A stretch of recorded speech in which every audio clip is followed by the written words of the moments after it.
Hello and welcome back to Authentic on Air with Bruce Alexander. I am your host, Bruce Alexander. And today we're going to be talking about the warped mirror in which we view ourselves. It's kind of a deep subject, but I'm not going to get into it quite yet. First, let's just give a quick update. By let's, I mean me. I'm going to give a quick update about what's going on in my life right now. So first off, against conventional wisdom, I am growing out a mustache. If you are watching this on the video, you can see that it's starting to come in a little bit. I don't look too porn stashy yet, but, one can only hope. I've been keeping up with my workouts. I've lost a couple of pounds. Things are going in the right direction. The back spasms are happening less and less. Still happening. Still sucks.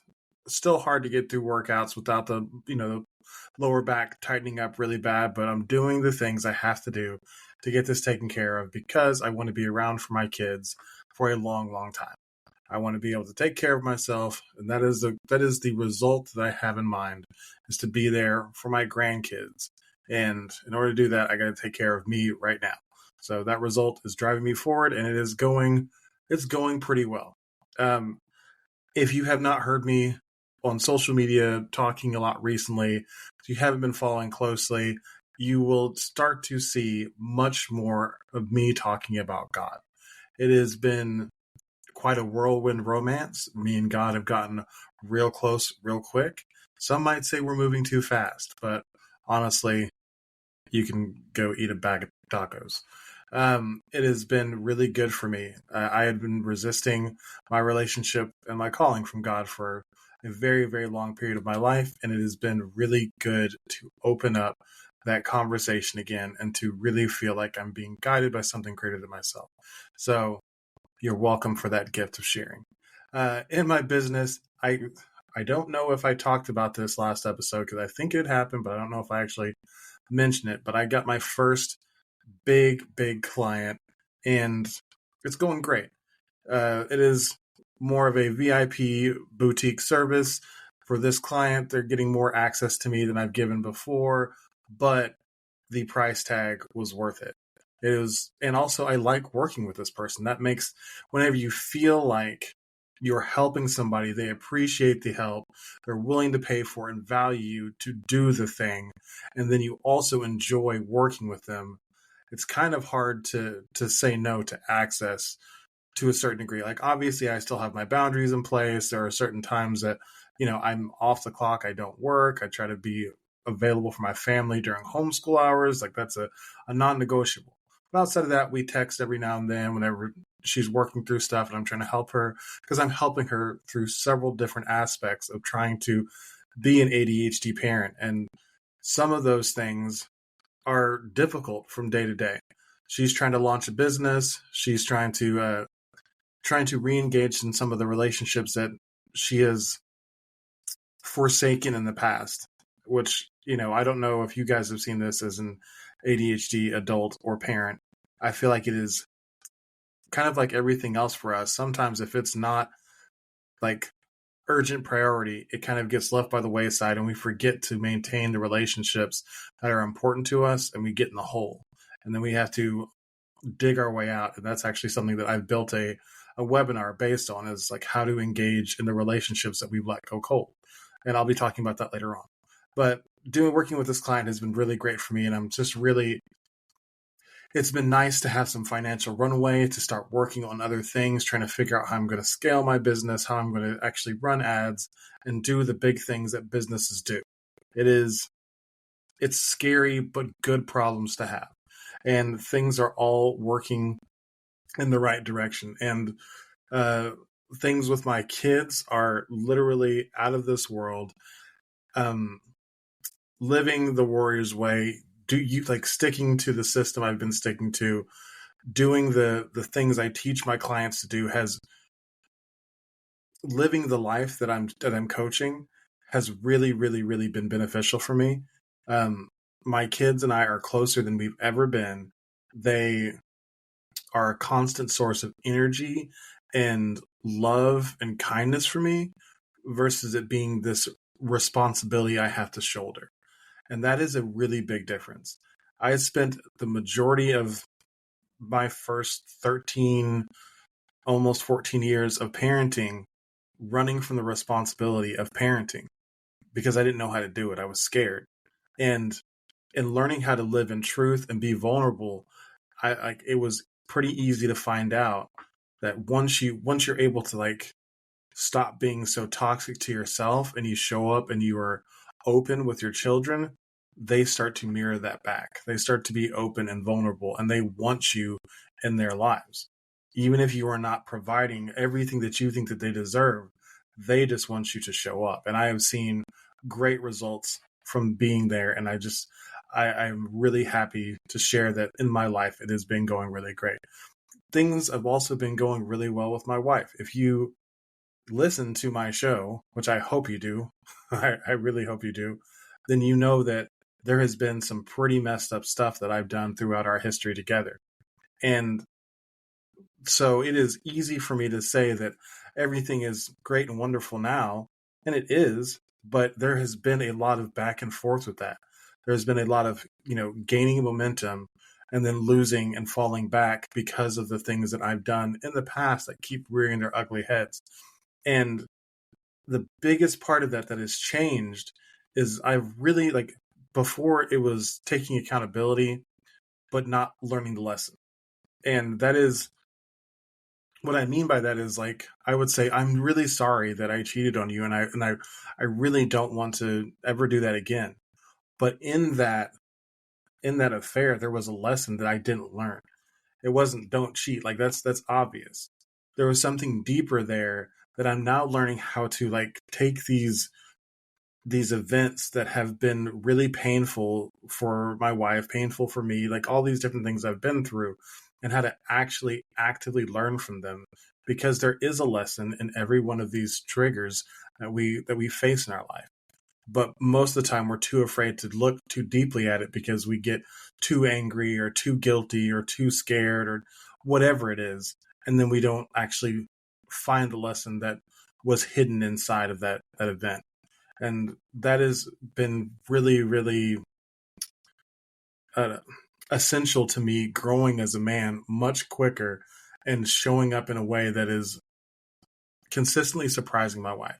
She keeps waiting for the old me to show up, but the old me, he died. He died because I had to, in order for me to be the next version of myself, I had to let go all of those stories of what I was before and had to start rewriting who I was going to be. And in order to do that, I had to learn those lessons through the events that happened to me. And as they continue to happen, as I continue to get angry or irritated or anxious or scared, I take those lessons and I'm able to stack them and learn from them and show up in a consistent way every day that, she gets to see an unshakable foundation of truth that allows her to trust me again. And that's big. It's major. So if you have ever struggled with that trust issue of you've done something and how do you trust again, it is finding the ability to be unconditional and unshakable that is brought that trust back into our relationship, because she is going to have all of the feelings and she is allowed to have those, and I validate them, and she is worthy of all of those things. But my responsibility and my accountability stays the same. I have to live with the things I've done, apologize and own those things, and take control of that story and say, here's all the things I did wrong. But in taking all of the blame for that story, I also have the power to rewrite that story in which, in the end, I grow from it versus being stuck in that place. So that's all of that. Things are going well. Things across all of my core four, body, being, balance, and business, things are all moving in the right direction. And I feel like as we are actually really leaving this physical state, we are also leaving this state of scarcity where I was struggling across body, being, balance, and business. All of these things I was wanting for so much more in all those areas. And now we are seeing that all of those things are starting to happen, like I just described. And we're also leaving this state of Oklahoma. We are putting the final pieces together to get the fuck out of here. And it has been hanging out for so long. Like, when is this going to happen? When is this going to happen? And we had been trying to find a specific place, and it just hasn't happened. And as I'm stepping into this journey of being a warrior trainer, learning how to life coach, and also help people find deeper connection with their inner self, there's been a lot of just step out on faith. Like me getting a message from God, like from a higher source, that this is direction you need to move, but that's all you get. You just need to trust and step out on faith. And as I've done that with my business, things have gone really well. I've found success. I have found things I didn't find the year before. And as soon as I trusted God that he had my back, I saw returns within days. Literally doing it by myself for a year, struggling within days of trusting God. Financial success. Not like I'm not done, but like in the immediate term, like runway, all of these things, like objective success for the moment. And so now we're seeing that maybe that's the way that it's time to face this physical journey out of Oklahoma. Is we just have to trust that God has got our back. It's time to go. We have done all that we are supposed to do here for now, at least, and it's time for us to go out of Oklahoma and find something new. And I am a little scared, but I'm mostly really excited. Like the signs I've seen in my life that if I trust the journey and I just take the step, that things will start to reveal themselves, has got me really excited about what this next phase looks like. So that's what all is happening there.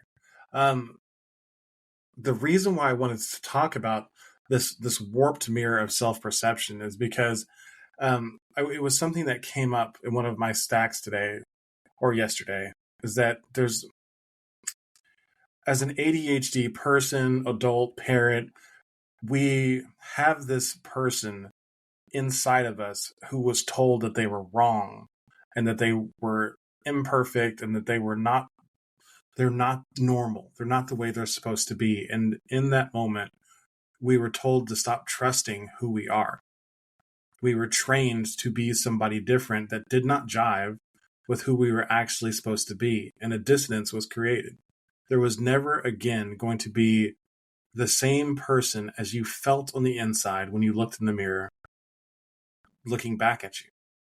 And I found through the years that distance grew farther and farther apart as I tried to figure out what life meant. And I got told more and more that the way I was not right, that I was too loud, or I was too unfiltered, or I should have more shame, or just a lot of things that were just kind of who I was. I needed to hide and bury, not learn how to manage better, but just like change completely.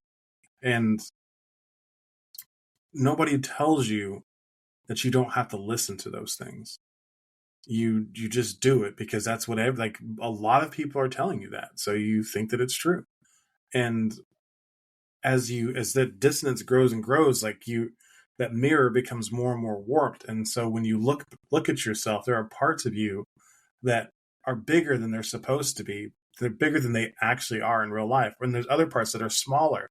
And that's, for me, that was both physical and metaphorical. Like I literally could not look at myself and my body and see what was there at the moment. Like I can look at pictures and look back and always see how I physically was at the time and want for that constantly. Like I'm never okay with how I am right now. I'm always looking back at the physical version of when I was. And that's really hard to have that dissonance there, a disconnect. And it also happens a lot in, delusions of grandeur, or that negative inner dialogue that I think exists in, if not all, most ADHD people, is that You are always telling yourself that you can handle this thing and that you can do it all by yourself, or you can never do this thing and you're going to fail every time. Whenever the truth is often somewhere in the middle, or you're better at the thing that you think that you're weak at and you're worse at the thing that you're strong at. Here's an example of this for me was back in around 2005 to 2008 somewhere. I used to work at Whole Foods. I was an early morning guy. I'd either work in the meat department or the fish counter, and I would set up the case. And I thought for about 2 to 3 months I was the bee's knees at this job, because whenever I set up the case, it was literally the best looking case in the state. Not in the state, in the entire region. We had been told that our case was that good looking on the day that I'd set it up. So I knew that what I did looked amazing. And that was like a result that really mattered to me. It was like, I want it to be beautiful. Well, after that 3 months and I got my review and I was told that like they were thinking of trading me out of the department because I was so slow, I was really, really shocked. I really thought that the work that I did, I was like a Picasso of setting up this case, that it was so important to have beauty in this fish that I would be getting not only a raise, but they would want me to take over the whole department. And this was like one of the most obvious situations where I had a little bit of a delusion of grandeur, because I thought that the beauty was the most important thing in setting up this case. When you look at what's important to you, try to ask yourself this question. Are the people I work with or the people in my family, whoever is in the situation, are their priorities the same as my priorities? And whenever I asked that question, finally, I realized that their priority was speed. They wanted it set up quickly. And I always thought, it's like, well, I mean, I'm set up like 15 minutes before anybody ever shows up to buy anything. So I always thought I was good. But what I see now, 10, 15 years later, is that there was other stuff that also needed to be done after open. It's like once you open, then you were supposed to do these things. And I was always 30 to 45 minutes behind all day because I set up such a beautiful case. And everybody else was on the page of speed and efficiency, and I was on the page of beauty. So as much as it was objectively beautiful, I thought that what I was doing was more important than it actually was. And that is something that you can apply it to your life if you just take away the fish counterpart and just like think, what do I think I'm crushing it at? Like, what do I just think I'm just nailing? And then ask, is what is a priority to me, a priority to everybody else in this situation? And then once you've asked yourself, if you are working in a co-working type situation, if you are not an entrepreneur, then you need to actually ask this question of your boss, your manager, your coworkers. Say, hey, this is what I find to be really important in this thing that we're doing. Is this something that you prioritize as well? And you will be surprised at how often the answer is no.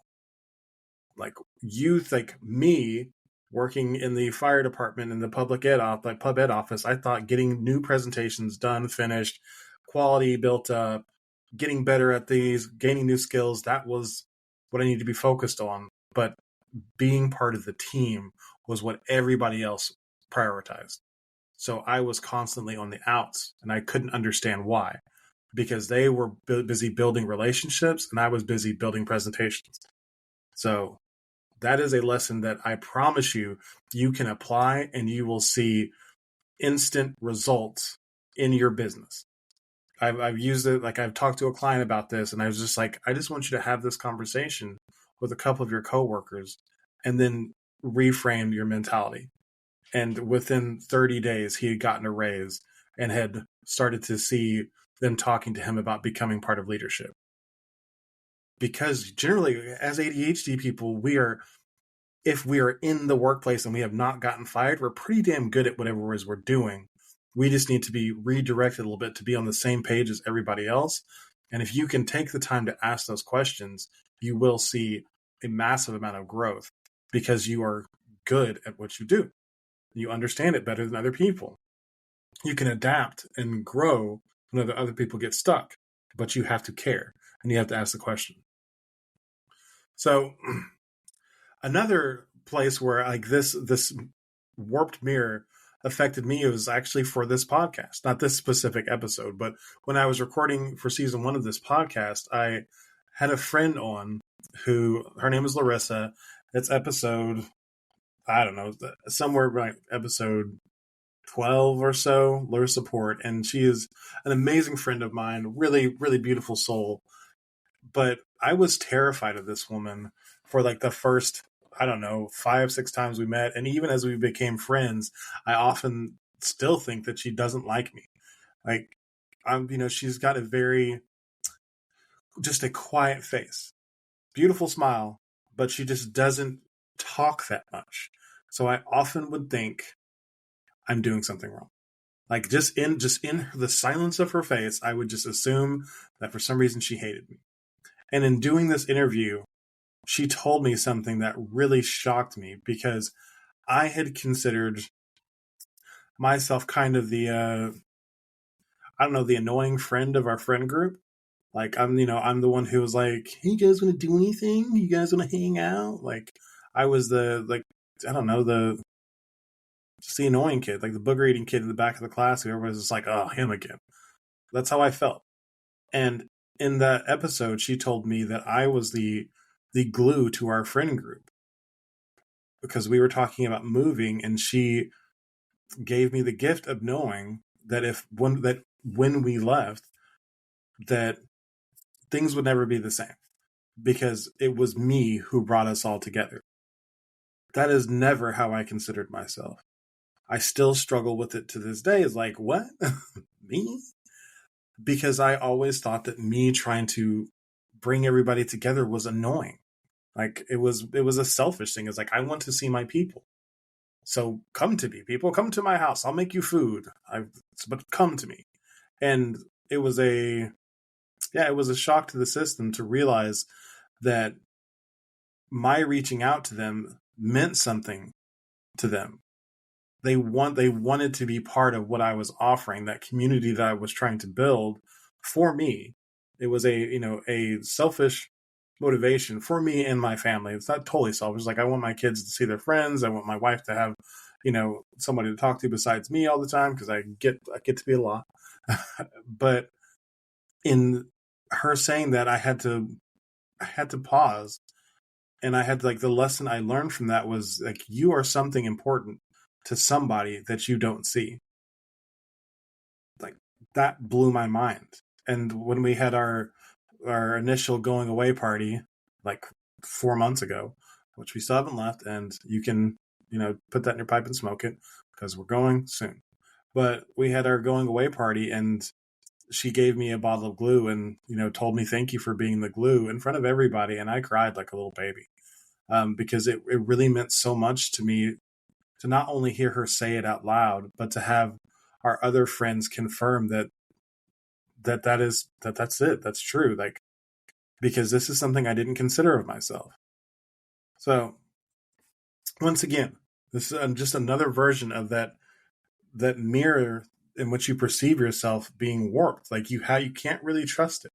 You have to like do objective analysis before you can trust what you see in the mirror. You can't just trust the vision on its own. You need more.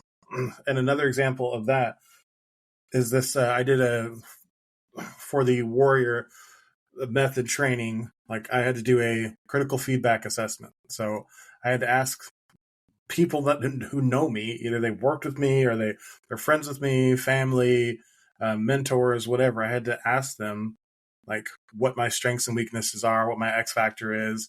And once again, the thing I thought I was going to be great at was, like, it's like talking to people. Like, it's like, oh, he's just like a friendly guy. And I'm not going to say that was completely wrong, but it was actually like pretty overwhelming that the answer I got is, what am I strong at is having hard conversations. Is that I'm the person who is going to talk about the thing that is hard for other people to talk about. And it's not that I didn't think that that's an important thing or a good thing. It's just not something I'd ever considered as being a strength of mine, because it's just natural for me to talk about hard shit. I just come in and I just start, I come in hot, and that's something that is natural to me. And as you start to do the work on yourself and you start to like actually pull away the layers of what is natural to you versus what is a strength, if you look at it, you think that the things that come naturally to you are probably actually your strengths, because you do it so often and they're so commonplace to you that you do it well without thinking about it. And that is me in hard conversations. And that comes largely from the fact that I fucked up all the time and I was constantly having hard conversations in order to try to put back together the mess that I made. And like I said, I built a webinar off of it. That is the Connect method, is me trying to teach people how to have the hard conversations to re-engage with the relationships that they've let gone cold. Like, pretty simple. And the lesson I want you to take from that is your biggest strengths and your biggest weaknesses often feel commonplace. So the things that you are actually weak at as well often feel commonplace to you. Because for me, once again, the commonplace weakness was I come in a little not unfiltered, a little brash. Like, it can be like I have the hard conversations, which is fed by that brashness, but I also don't back off super easy because I'm brash. And that is feedback I got from multiple people. So I have to like take this gift and I have to mold it to where I'm able to use it appropriately, because like hearing that from my friends is like, oh man, that sucks to hear that I'm kind of an overwhelming person. Like, not overwhelming. I'm coming on strong whenever it comes to things that, I thought I was fairly nuanced, but apparently I'm not. Brief peek in from my wife. I don't know what she wanted, but hopefully it's for tacos because I'm starving. So yeah, that is another really interesting thing about the warped mirror that we perceive ourselves through. And the reason why I'm telling these stories is because I want you to look at yourself in a way that says, like, what stories am I telling myself that are not substantiated by facts? Because when you start living the warrior's way, when you start living in truth, you stop caring about like how you feel about everything, and you start to look at what is actually true. What can I prove? What can I prove about this thing? And then how do I feel about that? You still need to feel things. You still need to have emotions, but you don't just, like, for example, there are a lot of times whenever you perceive that somebody feels a certain way about you or about something you've done, but you've done nothing to actually substantiate that fact. Like, sometimes, me thinking my wife is mad at me, I'm like, why is she looking at me like that? Fuck, what have I done? Like, oh, something that there's this whole spin out that happens. And like, now I don't, like, I just stop that and I just say, okay, either I need to let that go because there's nothing proving that she's mad at me, or I need to go ask the question, just have the conversation. Hey babe, is there anything going on? Like, are we good? Do we need to talk about anything? And more often than not, it's like, oh no, I'm just working and my head hurts. Like, oh, those faces are not for me. Because those of you who have not done your research yet, it is often difficult for us neurodivergent folk to read social cues properly. And then if you're married to a neurodivergent folk, it is often, she's giving, like, not incorrect or improper, like different signals than you are expecting. Like, they don't always mean what they should mean. So it's easier just to have the conversation and find out the truth and then work from the facts. And then also deal with the facts. If it does turn out you did something fucked up, like, deal with it and just, handle that shit right there. So the last story I want to tell is my neighbor has been a really, been a great friend while I've been here, and has had me over several times. We've drank lots of nice whiskey, and he's taught me a lot about the different kinds of whiskey and bourbon. And I probably won't remember it whenever I move, and that's sad because I feel kind of foncé whenever I'm drinking whiskey with him on the porch and, using the fancy glasses and not just, but hold on a second. So learning about those complexities, and as I'm sitting with him and we're starting to, do as I do and have the hard conversations and talk about the deep stuff, he talks about how he wishes he could get big like me. Like right now, like this was like a month or two ago. Like I am objectively obese. Like this is not like me feeling bad about myself. It's like I am 347 pounds and I'm 5'11". Like objectively on the scale, I am obese, and every chart that you look at, I feel obese. I feel very uncomfortable. It's hard for me to feel like I can sit up. And this guy to me looks like a beach volleyball player. I'm like, what in the fuck are you talking about? And his story for him is that he's never been able to put on muscle or weight like he wanted to. And so me looking at him and thinking, not that I wish, like I've become comfortable enough in my skin to where I just want to get this body healthy again. I don't want to look like anybody else. But I wish that I had the problem that he has of being like not being able to put the weight on. I've always had so much trouble of getting it off. And I guess the real point here is like I understand the facts of my body. I understand that my body is unhealthy right now, and I'm doing like all the things to deal with the unhealthiness. Like my muscles are tight, so I stretch and foam roll. My cardio sucks, so I walk daily. I want my muscles to help burn up my fat again, so I'm lifting multiple times a week. For him, he just wants to get bigger, and he's not actually looking at the facts of what does that function actually mean for him. And like that's what I guess I would say, learn to deal with the facts in your body yourself and how to like process those, because the opinion of others will never accurately tell you anything, and your opinion will never accurately tell you anything. However, your function can accurately tell you something. Your actual health readings can tell you something, and what you actually want for your body to do. It's like I want to be able to play with my kids. I cannot do that for a sustained period of time. So that is, my body is not fit to do what I want it to do. I don't know what it is that he wants his body to do that it can't do. And that is going to, like, for me, that is a dangerous game to play, because how do you find confidence in yourself in that place? So, anyways, the point of this episode is this. Like, don't make decisions based on how you feel after looking in that warped mirror. Like, do the work, figure out the facts first, then decide how you feel about those facts, then define a result that matters to you, and use those feelings to drive you to that result.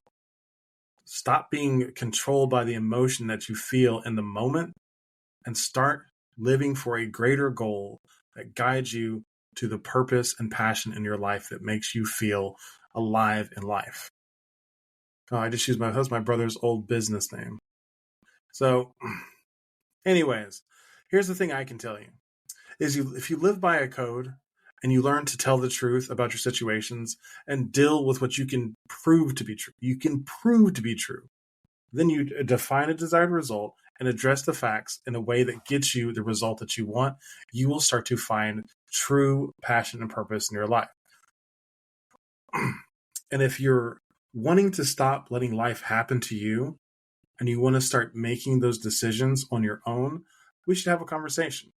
At Impulsive, we stop the guilt, fear, and shame that is conditioned into us by all of society, and we learn to do kind of how I just described before, live by a code and deal in the currency of truth and in the facts. And from there, we teach you how to trust your impulses, to use them to guide you to a future full of passion and purpose that is only for you. Nobody else can get it. You're special. You are not broken. You do not need to be fixed. The impulsive you needs to be uncovered. And in that, there is a lot of power. So if you're interested in having a conversation, go to www.impulsive.life/consult. And if you like my content and you like the way I teach, then you will love my webinar. It is on the Connect method, which I talked about some earlier. If you're an ADHD parent, I can almost guarantee you there is at least one relationship that you have left or let get cold, because it is in our nature to get overwhelmed and to check out of something. Hopefully it is not your kids or your spouse, but if it is, it's okay. There is a path back. The Connect method teaches you how to connect with who matters most in a way that will engage in deep and truly authentic connection in a way that you've never seen before. But it is not easy. It is simple, but it is not easy. In my course, I will tell you everything that you need to know to get started down the path, to have deep conversations, even if you have been estranged from this person from years. If there was ever love there, there is a path back through the Connect method. And you can sign up for that right now by going to impulsive.life/connect. And I'll be teaching that class Thursdays at 3:30 p.m. Please go check it out. It is completely free. I promise you, if you are struggling to connect with anybody that you love, any important relationship in your life, if you are struggling to connect at a level that is deep enough or struggling to connect at all, this method will help you get back on track and get deeper results than you've ever had before. That is it for today. I thank you so much for joining me on Authentic on Air. I love doing this random.